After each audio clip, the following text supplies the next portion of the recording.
Pessoal, eu quero lembrar vocês que aqui no sábado a gente tem cursos na casa.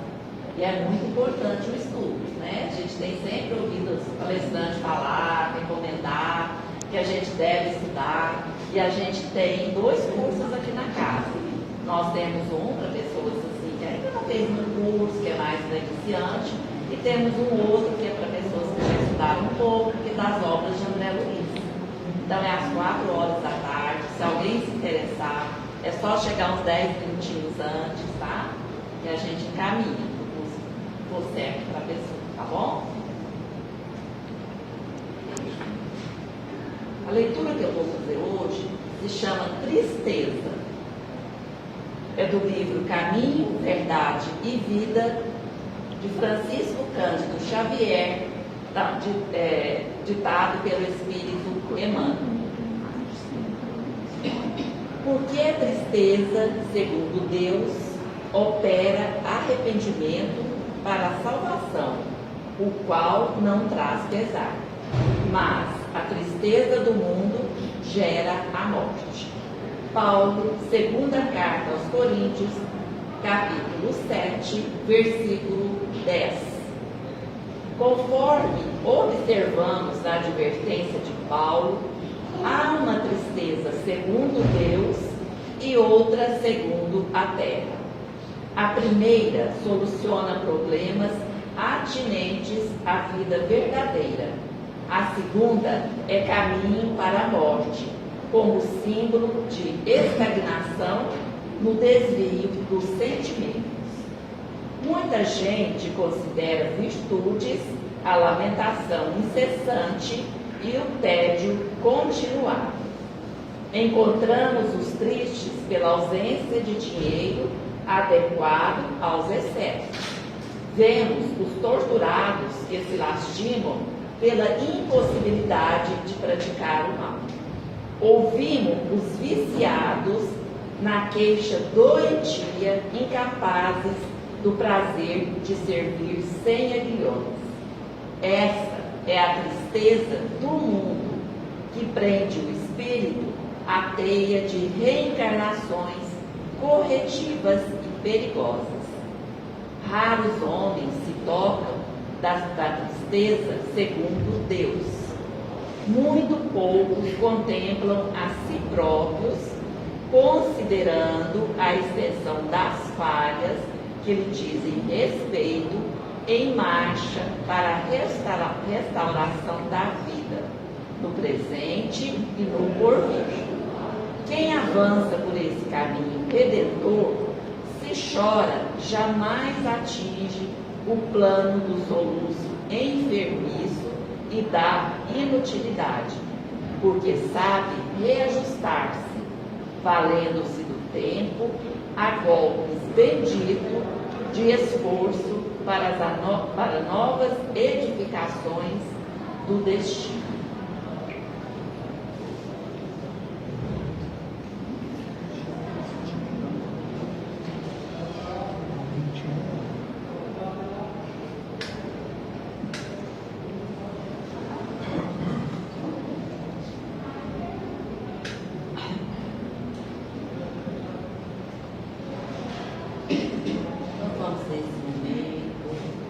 Elevar os nossos pensamentos a Deus Pai Todo-Poderoso, pedindo a Ele que derrame bênçãos de amor, bênçãos de paz sobre nós, sobre esse ambiente, que nos envolva com muita paz, com muita luz. Possamos sentir nesse momento a presença de Jesus junto a nós, consolando, amparando, nos ajudando nas nossas dificuldades, nas nossas imperfeições. Sabemos que carregamos tantas imperfeições ao longo dos séculos, dos milênios, mas nesse momento estamos aqui, Senhor, pedindo a sua ajuda, o seu amparo, para que possamos resolver esses problemas que estão conosco há séculos. Queremos pedir a proteção dos nossos familiares, das nossas lágrimas. Pedir nesse momento que Jesus nos ampare, nos guie. Pedir aos benfeitores espirituais que sejam conosco nessa noite, intuindo o nosso palestrante, dilatando o nosso entendimento, para que possamos compreender a mensagem que nos foi passada. E contamos sempre com o amparo de Jesus, com o amparo e proteção da espiritualidade amiga e benfeitora, estamos pedindo licença para darmos início aos trabalhos da noite de hoje. Que assim seja.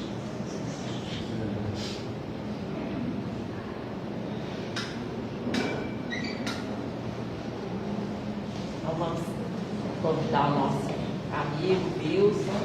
Um prazer te receber toda vez. Seja bem-vindo. Ok, muito obrigado.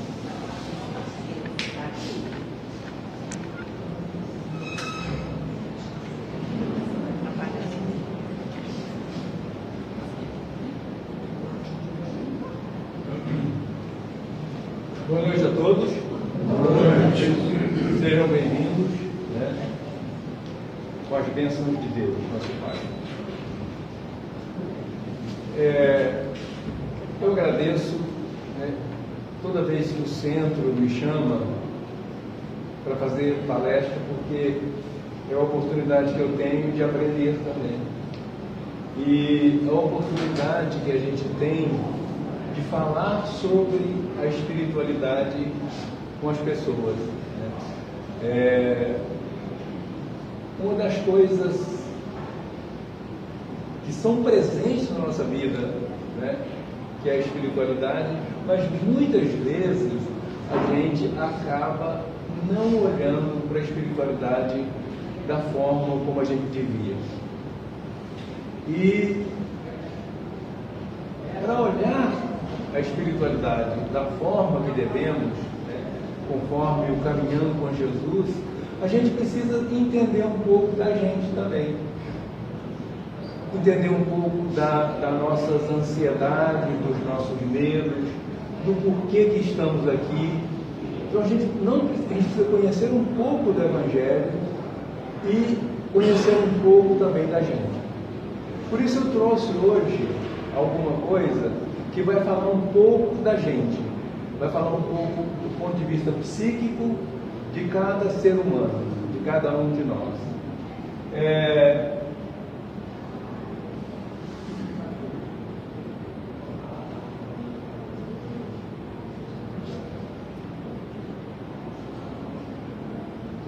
Eu trouxe como tema o despertar. Eu achei que seria interessante abordar essa questão, né, com uma palavra que eu acho bastante forte, que é despertar.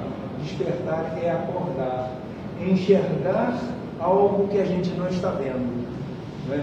É perceber o que está à nossa volta, perceber o mundo, perceber a gente mesmo. É muito importante que a gente entenda esse contexto como nós participamos dele e o quanto ele é relevante para a nossa evolução.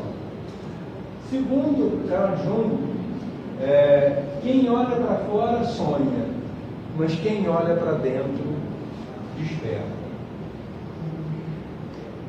Na verdade, o que é que ele está dizendo com isso?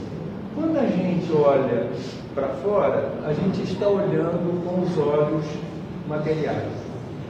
Então, nós estamos usando uma das nossas características ou uma das nossas capacidades, né, que a gente está muito acostumado com ela, que é a visão. Tudo aquilo que é material, né, que faz parte da sensibilidade nossa para perceber o que é material, é muito mais tranquilo, porque é palpável, não é isso? Então, a gente tem mania de achar que só porque a gente não percebe com os nossos órgãos do sentido, algo não existe. E aí a dificuldade que a gente tem de, às vezes, olhar para dentro da gente mesmo.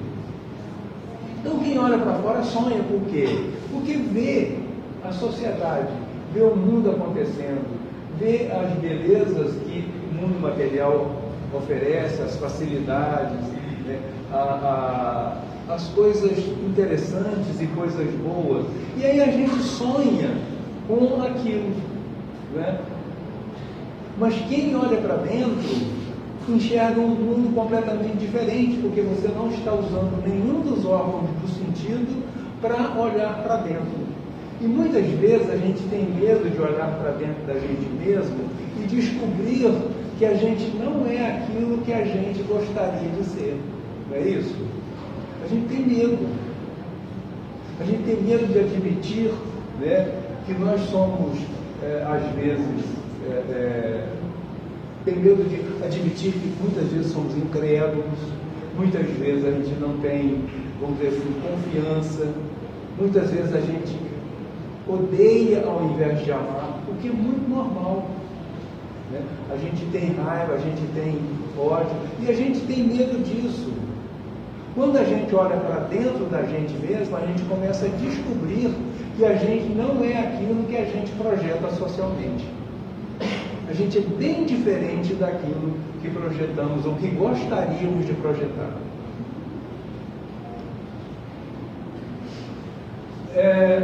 Para a gente sair desse momento, né, de real para esse despertar, tem um acontecimento, tem uma transição, né? Por que acontece o despertar? Porque está ligado ao nosso DNA divino. Nós precisamos cuidar do nosso espírito por uma intimação, vamos dizer assim, ou por uma determinação divina. Nós precisamos aprimorar. A elevação moral é necessária para todos nós que estamos encarnados ou não. Quem está encarnado está com uma possibilidade muito boa de fazer esse despertar.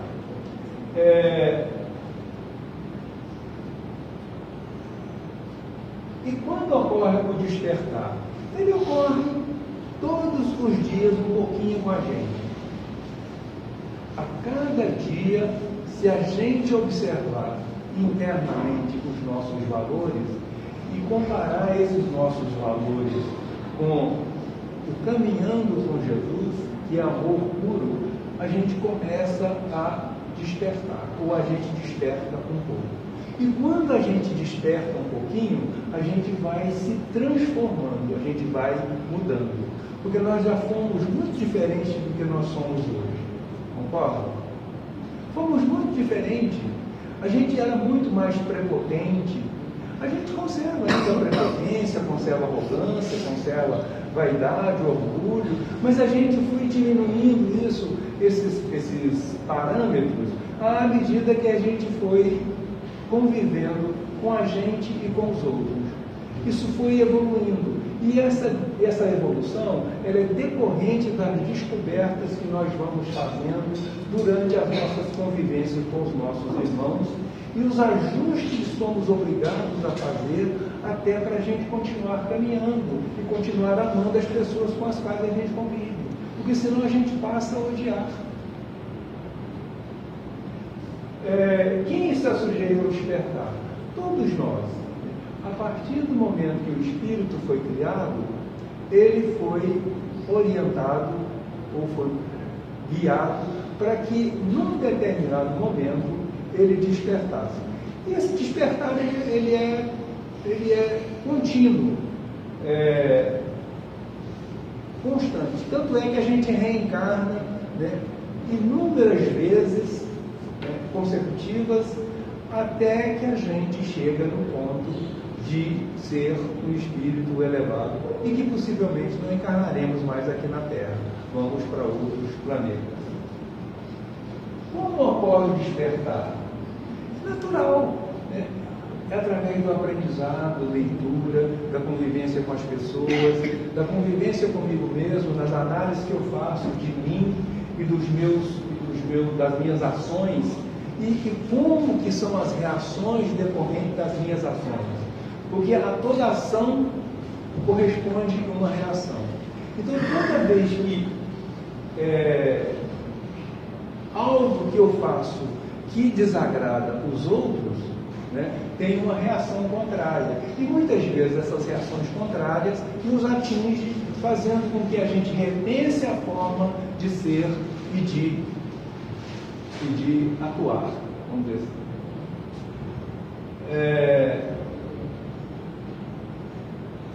Onde ocorre o despertar? Ocorre durante a vida, né? Das nossas vivências. Pode ocorrer também, vamos localizar alguma coisa na nossa mente, no nosso consciente, na nossa relação com as outras pessoas. E quanto vale o despertar? Quanto vale? Para isso, eu vou colocar um outro slide aqui para mostrar a importância que tem do despertar. O grande desafio da parceria entre corpo e alma, viver junto, corpo e alma, é um grande desafio, porque aparentemente os dois têm naturezas diferentes. Um busca a reintegração ou integração total com Deus, o Espírito. E o nosso corpo está muito voltado para a área da materialidade, o social.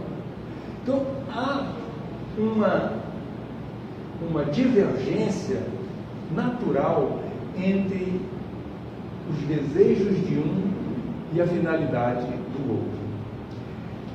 Mas o corpo é instrumento para a evolução do espírito. Oferece as condições adequadas para ele manifestar-se, expressar-se, agir durante sua existência. E enquanto a existência durar, ambos devem viver em equilíbrio, ajudando-se mutuamente, sem conflitos ou desequilíbrios. Mas vai ser sempre sobre o comando do espírito. Por isso que muitas vezes a gente fica contrariado sem saber a razão. Por quê? Porque nas nossas escolhas ou nas nossas formas de atuar, de relacionar ou de fazer qualquer coisa, às vezes a gente faz a escolha inadequada para a evolução espiritual. E aí a gente tem uma espécie de punição interna, que é o nosso juiz, a nossa consciência divina, dizendo o seguinte: olha, não está legal isso. E você não sabe de onde vem essa sensação, mas isso possivelmente tenha sido decorrência de uma ação inadequada que a gente tomou. Então, para todos os efeitos, né, a importância do despertar, né, está ligado com o corpo. E a gente entender que o nosso corpo é ferramenta de trabalho para a nossa alma. Isso é muito importante. E a gente precisa conscientizar disso e levar isso com seriedade para as nossas ações do dia a dia, para as nossas relações uns com os outros, para a nossa relação com Deus. Isso é muito importante para nos dar equilíbrio e harmonia interna. Toda vez que a gente se alinha perfeitamente ou quase na direção divina, a gente sente uma sensação extremamente agradável de paz e de conforto, não é isso? Depois de uma oração, né, é uma coisa assim que traz uma tranquilidade, uma paz muito grande. Os locais onde se fazem muita oração, eles falam que tem uma energia em torno da área total, que eles chamam de egrégora. Não vem muito ao caso o nome, mas eles chamam isso de egrégora. E essa egrégora, ela espalha energia constantemente para aquele ambiente. Então, quando você entra numa igreja, quando você entra num centro espírita, quando você entra numa casa de oração, qual é a sensação que a gente tem? De muita paz, não é isso? Muita paz. A gente fala assim, engraçado, eu estava com uma ansiedade muito grande, eu estava aborrecido, um pouco com raiva, e eu entrei aqui e eu melhorei. Por quê? Porque a gente acaba se harmonizando com as energias que estão vigentes ali dentro. Ali nesses locais, a energia que predomina é a energia harmonizada. É a energia da reconstituição, da reconstrução. Por isso que os ambientes onde a oração se faz presente, eles são ambientes de cura. A gente se cura dos nossos problemas emocionais, psíquicos e até dos problemas orgânicos, das doenças orgânicas. Porque a partir do momento em que o nosso corpo começa a vibrar com a intensidade de uma frequência harmonizada com a paz de Deus, o nosso corpo funciona muito melhor. E a nossa saúde melhora. Qual é o meu propósito? Para a gente encaixar dentro desse conceito que a gente está falando, de despertar, né, eu coloquei 3 situações, né, para a gente dar uma olhada. O primeiro é atender prazeres absolutos do corpo. Né? O meu propósito, se eu estiver encarnado, o meu propósito primeiro, ou absoluto, vai ser o quê? Prazeres absolutos do corpo. O segundo pode ser atendimento absoluto ao aprimoramento moral. Né? Nós estamos numa determinada posição evolutiva que não nos permite nem um caso e nem o outro ainda, porque nós estamos num planeta de expiação e provas. Então a gente não dá conta ainda, gente. Nós não somos capazes ainda de fazer de forma sincera e correta o caminhando com Jesus. Nós estamos num processo de aprendizado, nós estamos treinando para isso. Então eu coloquei como sendo atender a um mix dessas duas coisas, das duas possibilidades citadas. Estamos num mundo de expiação e prova e essa coisa, né, ainda não nos permite, né, embora tenhamos saído do prazer absoluto do corpo, mas ainda não conseguimos, né, trabalhar pensando exclusivamente só na elevação moral. E como a gente está nesse meio, né, um meio que é de vícios e virtudes, nós precisamos de alguma coisa para nos auxiliar. E aí vem Jesus e diz, né, vigiai e orai. Vigiar por quê? Porque a gente sabe conscientemente, né, muito bem a hora que a gente está errando. Não sabe. Às vezes a gente é meio precipitado e faz alguma coisa inadvertidamente. Mas logo depois a gente percebe que errou. Não é? Então esse vigiar é olhar isso o tempo todo. Não que a gente não vai errar mais, que a gente não vai cometer mais nenhum desatino. Nada disso. A gente vai ainda. Porque não somos ainda expertos no controle das nossas emoções. E a gente ora para quê? Para resgatar, né, a nossa condição de paz interior e a nossa possibilidade de conexão divina constante. Quem está com o pensamento voltado para o bem, ele está sempre em conexão com Deus. E quando a gente está em conexão com Deus, olha, nada é capaz de nos, vamos dizer assim, destruir ou prejudicar. Conexão com Deus é garantia de paz, é garantia de harmonia.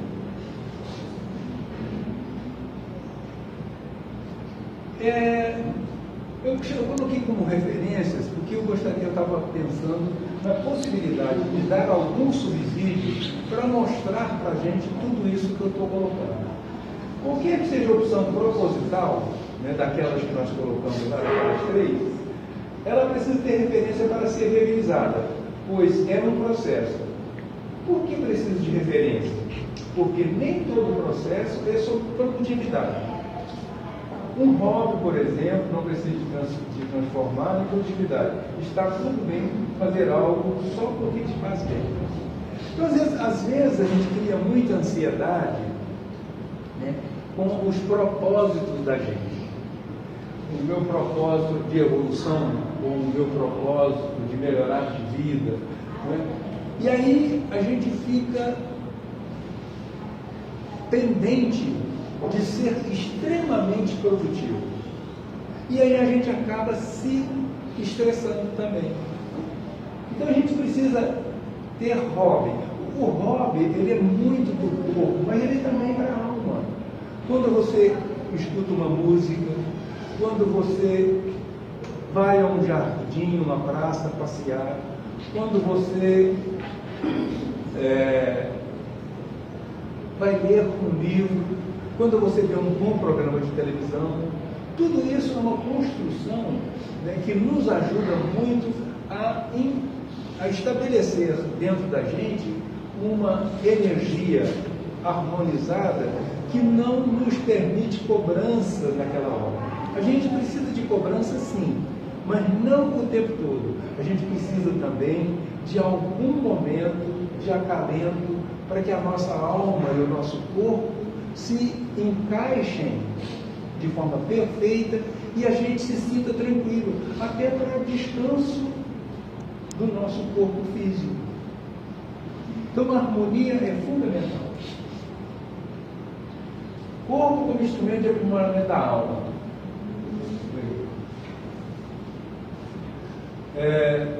Objeto de imagem. Eu coloquei essa figura para a gente fazer um raciocínio. Quando eu olho num espelho plano, né, eu tenho 2 elementos. Eu tenho o objeto e a imagem. Como é que é a imagem com relação ao objeto? Bem? Eu reflexo, né? É aquilo que eu sou que está sendo mostrado fisicamente para mim mesmo. E quando eu olho no espelho, a minha aprovação é 100%? Não. Tem espelho que é amigo da gente? Tem. Espelho de shopping é um desastre, não é?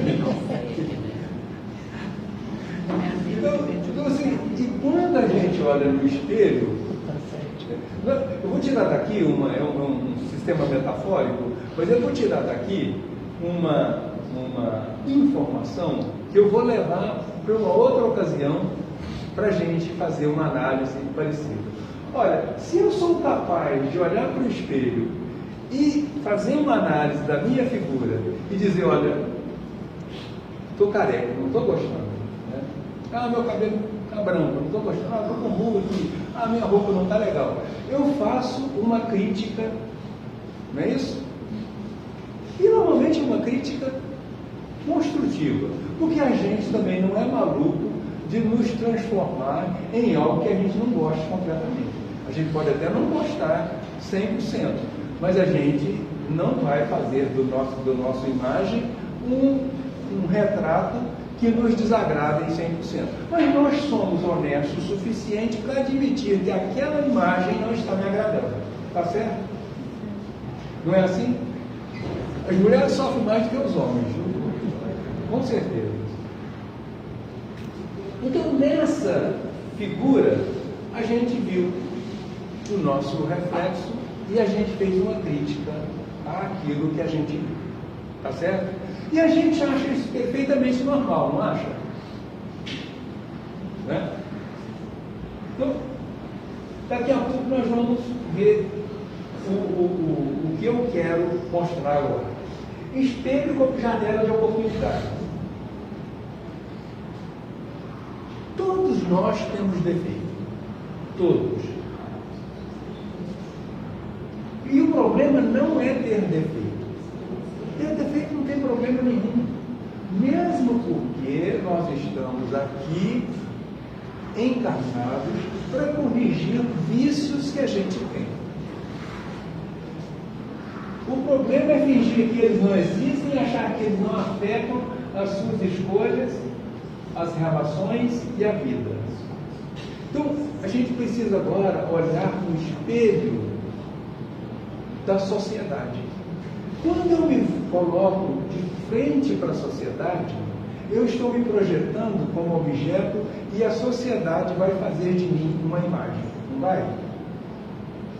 Essa imagem que a sociedade faz da gente, será que ela nos agrada?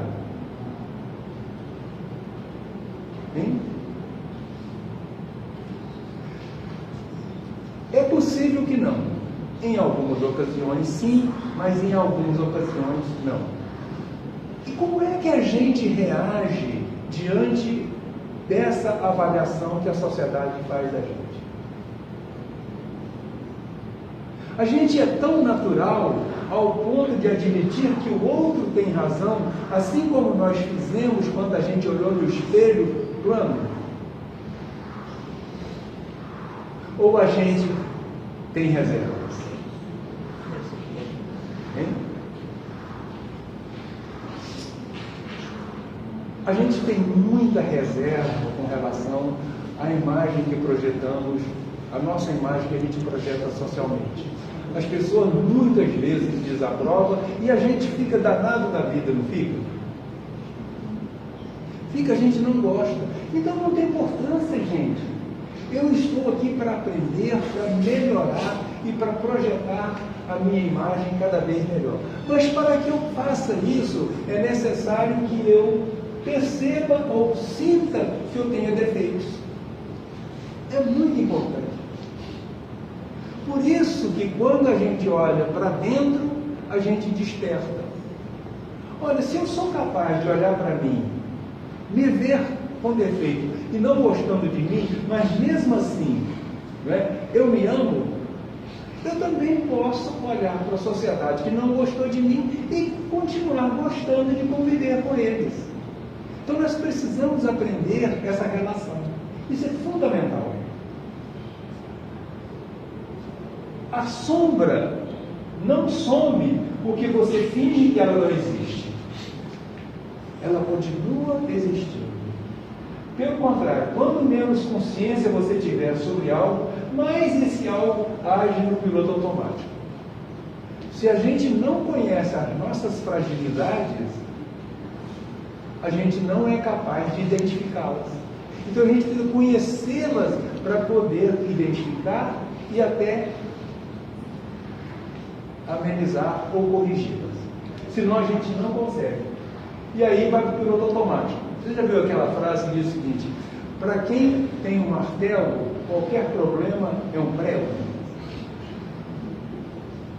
Isso é de Maslow. Abraham Maslow é um psicólogo americano que falou isso. Então, isso acontece muito com a gente. Quem tem um martelo na mão acha que tudo é prego e você vai bater e você não consegue descobrir que você só tem essa ferramenta se você não olhar para dentro de si e conscientizar-se disso. Pode ter martelo, pode ter serrote, pode ter prego, pode ter espado, pode ter tudo. Mas a gente só vai repetir aquilo que é o nosso problema. Ele age automaticamente. Tem um livro chamado-se Quebrando o Hábito de Ser Você Mesmo, de Joe Dispenza. Ele diz o seguinte: nossos hábitos mentais criam uma identidade fixa, nos fazendo repetir as mesmas reações, escolhas e frustrações, mas frustrações. Então, assim, você está sempre escolhendo a mesma coisa. Deu errado, mas você escolhe a mesma coisa. O padrão não muda. Por quê? Porque a gente não fez a introspecção para despertar sobre outras janelas, outras possibilidades. Mas quando nos tornamos conscientes desses padrões, temos o poder de mudar. Só que para isso precisamos poder enxergar o que estamos repetindo. E isso significa encarar os nossos defeitos de frente.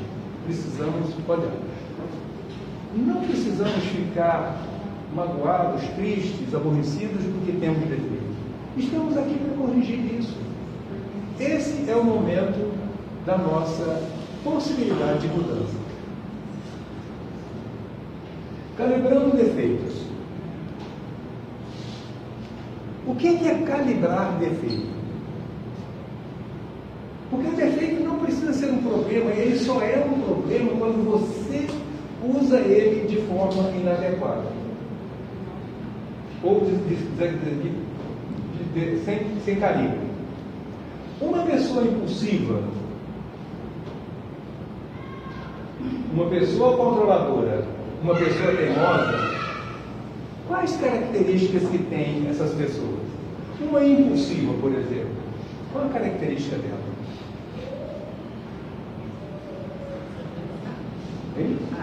Age sem pensar. E quem age sem pensar, o que acontece nos atos dessa pessoa? Ela cria uma ação que vai depender, né, da intensidade dessa ação, mas vai ser uma reação contrária e de sentido também contrário. Mas ela é impulsiva, mas ela também tem muita coragem. Vocês já viram as pessoas impulsivas, tanto que são corajosas? São corajosas, elas têm coragem porque elas são atiradas, elas falam, elas fazem e elas correm atrás. Então, calibrar esse defeito da impulsividade é você utilizar essas características a seu favor. Essa vontade ou essa coragem que essa pessoa tem é extremamente importante. Ela toma atitude, ela assume riscos, ela vai e ela resolve problemas. Basta fazer isso de forma organizada. Então, o que era um defeito passa a ser uma virtude. O que era um vício pode se tornar uma virtude. Uma pessoa controladora, né? Ela não deixa nada escapar. Está tudo dentro da mão dela, ela quer controlar tudo, ela segura, ela rebate, ela diz não, né? Mas ela, ao mesmo tempo, ela tem uma inteligência se for planejar, se for planejada. Então, essa pessoa controladora, quando ela tem um programa que requer fidelidade, ou que requer muita, vamos dizer assim, ajuste, ela é ótima para isso. O que era um defeito passa a ser uma virtude. E uma pessoa teimosa, né, é inconveniente, teimoso, mas ela é persistente, ela faz de novo, ela não desiste, e aí ela acerta. Tem uma pesquisa que mostra, parece que Thomas Edison errou, acho que, sei não, umas 5.000 vezes até fazer a lâmpada certa. O que ele fez? Porque ele era persistente. Ele sabia que dava certo, ele só estava fazendo do jeito errado. Gerir o desconforto. Tudo isso que nós estamos falando, né, dá muito desconforto. A gente sofre muito com isso. Mas para gerir esse desconforto, a primeira coisa, perdoa a si mesmo pelas escolhas que fez. Porque você ainda não sabia que tinha outros caminhos. Então o perdão, o auto-perdão é fundamental para que a gente não guarde mágoas, que a gente não fica ressentido, para que a gente não fique sentindo culpa. A culpa é terrível, ela é improdutiva, ela nos amargura, ela nos tira a capacidade de ser criativo, de ser feliz, né? De ser até sincero. E ao constatar falhas por uma escolha incorreta, o aprendiz sincero deve assumir a postura de se corrigir infalivelmente para situações semelhantes. Percebeu que errou? Né? Olha, foi um erro feio. Tem erro que a gente não comete 2 vezes, não é isso? Tem erro que a gente comete mais de 2 vezes, porque você não preparou para ele direito. Mas tem coisas que você fala assim, opa, teve uma vez que eu fiz isso desse jeito aqui, quase que eu embarquei. Então, assim, olhar aquilo que a gente está fazendo e perceber que fez errado e guardar para si essa informação e responsabilizar-se de forma sincera com a correção desse problema. Não canalizar as dificuldades de um problema como castigo, mas sim como oportunidade de crescimento e ajuste de ideia. Porque muitas vezes a gente olha para a nossa vida e a gente se acha vítima, não é isso? É tanto sofrimento, é tanta dificuldade, é tanto isso, é tanto aquilo, né? Mas a gente vitimiza diante da situação. O interessante é que a gente olhe o que a gente tem que fazer, o que precisa ser feito, e olhar isso como uma oportunidade de aprendizado. Isso é fundamental.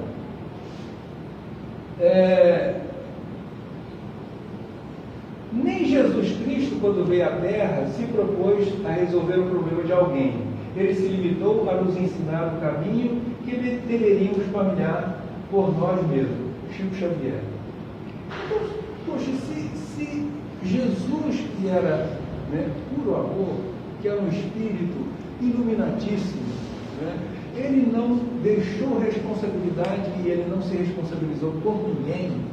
Ele só disse como fazer e a gente já sabe como fazer.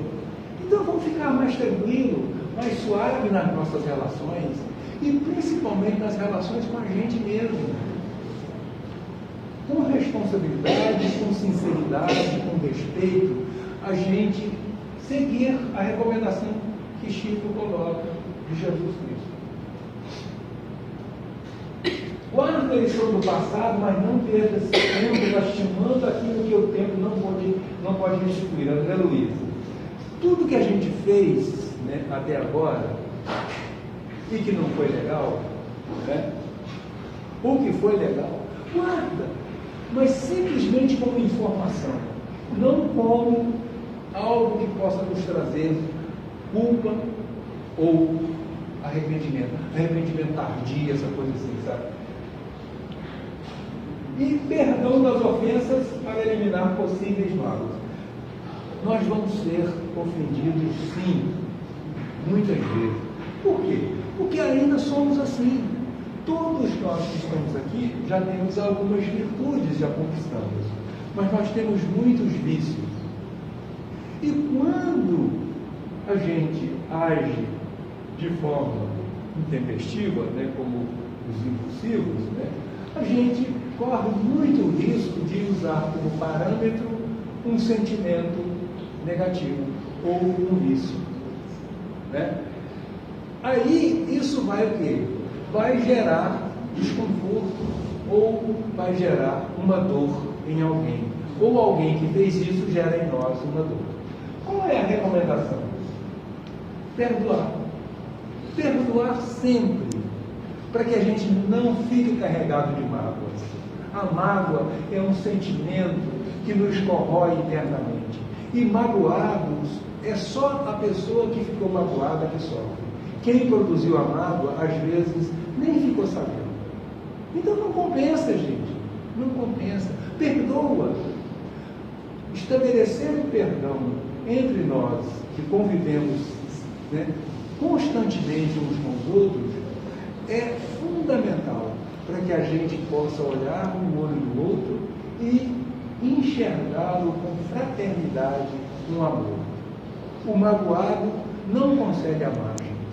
Não consegue. Mágoa é um sentimento terrível.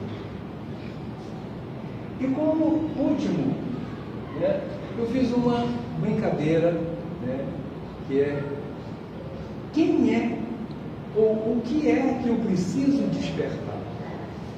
Como é que eu uso essas informações que nós recebemos hoje a meu favor? Olhando um pouco para dentro, olhando quando é que as minhas ações ou o meu relacionamento com o outro produz conflito. Quando é que, ou em que situação, ou em que ocasião, ou quais os tipos de emoções, né, de sensações ou de situações que me geram ou geram em mim mais conflito com as pessoas com as quais eu convivo. Isso é fundamental. E a partir do momento que a gente começa a descobrir isso, a gente está se conhecendo melhor.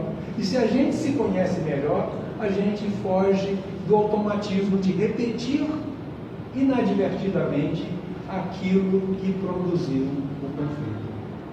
Então, descobrir isso, eu vou despertar como? Né? Olhando isso. E outra coisa que é super interessante é quando é que os meus conflitos se transformam em confrontos. Um conflito, ou ter conflito, gente, é algo muito comum. Porque as nossas ações são produzidas para alguém que pensa diferente da gente. Então, alguém vai discordar. E quando tem discordância, tem conflito. Quando é que esse conflito fica inconveniente? Quando ele vira um confronto. Quando eu começo a usar da minha força física, ou da minha força de prepotência, ou da minha força de arrogância para atacar ou rebater o outro. Então, esses dois aspectos são fundamentais para o nosso despertar. E não esquecendo nunca, né, de que Deus, né, tem um olhar constante para a gente. A gente está sempre sobre o olhar de Deus. E Deus é bondade pura o tempo todo. Ele nunca atua com um sentimento que não seja de amor. Mesmo quando Ele não nos dá aquilo que os nossos vícios às vezes pedem. Então a gente saber que Deus está com a gente o tempo todo, nos olhando e nos alimentando com aquilo que a gente precisa. Estabelecer confiança em Deus, ter fé o suficiente para saber que qualquer que seja o conflito, qualquer que seja o confronto e qualquer que seja o problema, eu estou sob as guardas ou sob a guarda de Deus. Isso é extremamente confortante. Que Deus abençoe todos vocês. Muito obrigado.